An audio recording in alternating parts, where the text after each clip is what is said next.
Que se passe-t-il quand ton cerveau ne croit pas tes yeux? Ce n'est pas un rêve éveillé, en tout cas. C'est quelque chose de beaucoup plus sympa et mystérieux. On appelle ça une illusion d'optique. Faisons passer un petit test à ton cerveau et vérifions comment tout cela fonctionne. Regarde cette image pendant quelques instants. Fais attention aux motifs des cercles.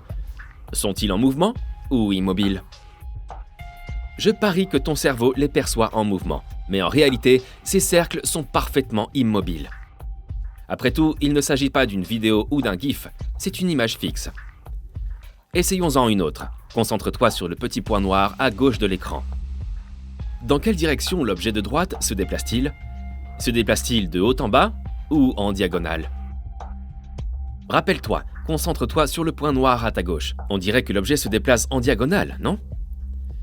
Eh bien, aussi fou que cela puisse paraître, il se déplace en fait de haut en bas sur une ligne verticale. Essaye de le suivre avec ton doigt et vérifie par toi-même. L'objet en mouvement clignote alternativement en noir et blanc. Et brouille tes sens. Si cela ne fait pas tourner ton cerveau en rond, je ne sais pas ce qui le fera.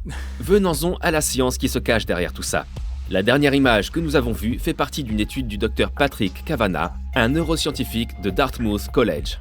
Il affirme que les illusions d'optique ont le pouvoir de montrer comment notre cerveau fonctionne réellement. Selon cette étude, notre cerveau peut déformer notre perception de la réalité. Les éléments que nous reconnaissons sont généralement ceux qui nous sont familiers. Dans ce cas, c'est le point noir. Mais les objets en mouvement trompent notre cerveau et créent un décalage. La vérité, c'est que ton système sensoriel est lent. Plus lent que ce qui se passe devant tes yeux. Attends une minute.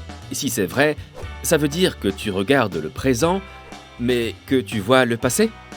Ouais, c'est exactement ça. Nous ne voyons pas ce qui se passe maintenant, mais plutôt ce qui s'est passé des centaines de millisecondes auparavant. C'est comme lorsque tu entends un écho de toi-même en train de parler au téléphone. Ça se passe comme ça. La lumière frappe les rétines situées à l'arrière de tes globes oculaires. Ce stimulus est converti en signal électrique qui se rend au système de traitement visuel situé à l'arrière de ton cerveau. Le signal voyage ensuite jusqu'à la partie avant de celui-ci. Et ce n'est qu'à ce moment-là que tu es capable de créer une image. En résumé, le temps que tu mets à traiter la réalité peut provoquer des décalages. Ainsi, ce que tu vois n'est pas 100% du temps identique à ce qui se passe réellement. Essaye cette image. Cette illusion d'optique est appelée illusion du retard visuel. Fais attention au point rouge. Le point vert clignote exactement lorsque les deux points sont parfaitement alignés. Mais cela n'en a pas l'air. Ton cerveau perçoit le point rouge comme étant plus loin devant. Peu importe le nombre de fois où tu y reviens, les points n'auront jamais l'air d'être parfaitement alignés. Maintenant, la couleur. L'une des choses les plus difficiles à traiter pour notre cerveau. Ce qui signifie jackpot pour les illusions d'optique. C'est ici que se trouve l'or. Ou plutôt devrais-je dire, c'est ici que se trouve le bleu. Pour citer cette robe devenue virale, les gens n'arrivaient pas à décider si elle était blanche et dorée ou bleue et noire. Quelqu'un a pris une photo de mauvaise qualité avec son téléphone portable dans un magasin britannique et a fait exploser Internet. Mais tout n'est pas perdu. Le docteur Pascal Wallich, neuroscientifique à l'Université de New York, affirme connaître la différence entre les deux groupes de personnes. Il a réalisé une enquête en ligne auprès de 13 000 personnes. Et les résultats sont vraiment étranges. La différence entre une personne qui voit le bleu et le noir ou l'or et le blanc dépend de l'heure à laquelle elle s'endort et se réveille naturellement. Les noctambules, ou les personnes qui aiment dormir et se réveiller tard, sont plus susceptibles de voir la robe noire et bleue. Alors que les lève-tôt sont plus susceptibles de la voir blanche et dorée. Pourquoi ces choses sont liées, te demandes-tu? Les lève-tôt passent plus de temps à la lumière du jour que les noctambules. Ainsi, lorsqu'ils regardent cette photo mal éclairée, ils projettent la manière dont ils ont l'habitude de voir les choses au quotidien. Dans le cas présent, ils ont l'habitude de voir des choses baignées par la lumière du soleil. Ils supposent donc que c'est ce qui éclaire la robe. Le résultat est une perception de la robe comme étant blanche et dorée. Le même principe s'applique à ceux qui la voient bleue et noire. La principale différence est que ces personnes sont habituées à la lumière artificielle, car la plupart de leurs heures d'éveil se déroulent pendant la nuit. Lorsqu'il y a un vide dans notre perception du monde, notre cerveau le comble avec ce qui nous est le plus familier. C'est comme un réglage par défaut, cela se fait automatiquement. Maintenant, regarde cette image. Un carré en mouvement qui semble changer de couleur. Quelle couleur vois-tu? Du gris, puis du rose, puis à nouveau du gris? Faux! Le carré ne change pas du tout de couleur. Le créateur de cette illusion est un psychologue et artiste japonais, Dr Akiyoshi Kitaoka. D'après lui, tu peux voir ton propre cerveau changer d'opinion sur la couleur du carré. La couleur est déjà une illusion créée à l'intérieur de nos systèmes visuels. Ce que nos yeux perçoivent comme du bleu est en fait une longueur d'onde qui est interprétée comme cette couleur. Les neuroscientifiques affirment qu'environ 40% de notre cerveau est impliqué dans la perception visuelle. Ces signaux sont dispersés dans plus de 30 zones de notre cerveau.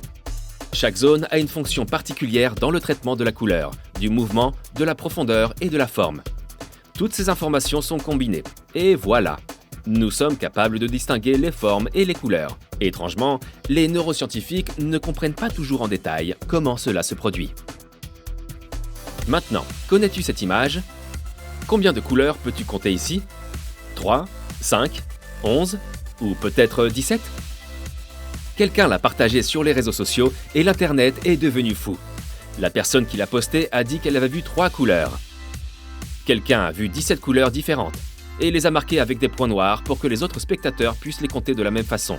Un propriétaire d'iPhone avec la luminosité maximale a compté 26 couleurs pour sa part. Alors, quelle est la vraie réponse après tout ? Eh bien, c'est difficile à dire avec certitude. Et nous pouvons certainement reprocher aux écrans de nos téléphones portables d'ajouter à la confusion. Mais il y a de la science derrière tout ça. Allons au fond de la question. Le physicien autrichien Ernst Mach a décrit ce phénomène il y a 1 siècle et demi. C'est pourquoi aujourd'hui nous appelons ces bandes les bandes de Mach en son honneur. En 1885, Mach étudiait une illusion semblable à celle de cette image. Il y avait des couleurs similaires dont les nuances étaient légèrement contrastées. Tu pouvais facilement les distinguer lorsqu'elles étaient côte à côte. Mais il était très difficile de les distinguer lorsqu'elles étaient éloignées. Il pensait que cette illusion se produisait sur la rétine. Et devine quoi ? Il avait vu juste. Des chercheurs dotés d'une technologie bien supérieure ont confirmé que l'illusion était causée par un comportement rétinien appelé inhibition latérale. Mettons que la rétine soit un écran de cinéma. Elle capte la lumière projetée par la pupille, ce petit point au centre de tes yeux. Cet écran est recouvert de récepteurs de lumière. Ces récepteurs réagissent différemment selon l'intensité de la lumière qu'ils reçoivent. Ainsi, la rétine reçoit un stimulus plus fort pour une teinte plus claire que pour une teinte plus sombre. L'inhibition latérale signifie que lorsque ces teintes sont côte à côte, le stimulus le plus fort ne permet pas au cerveau de percevoir le stimulus le plus sombre dans son intégralité.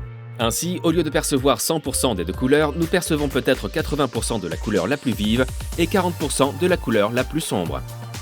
Même en sachant tout cela, notre vue peut encore nous jouer des tours. Chaque fois que je regarde cette image, je compte des quantités différentes de nuances. Maintenant, quelle est ton illusion d'optique préférée ?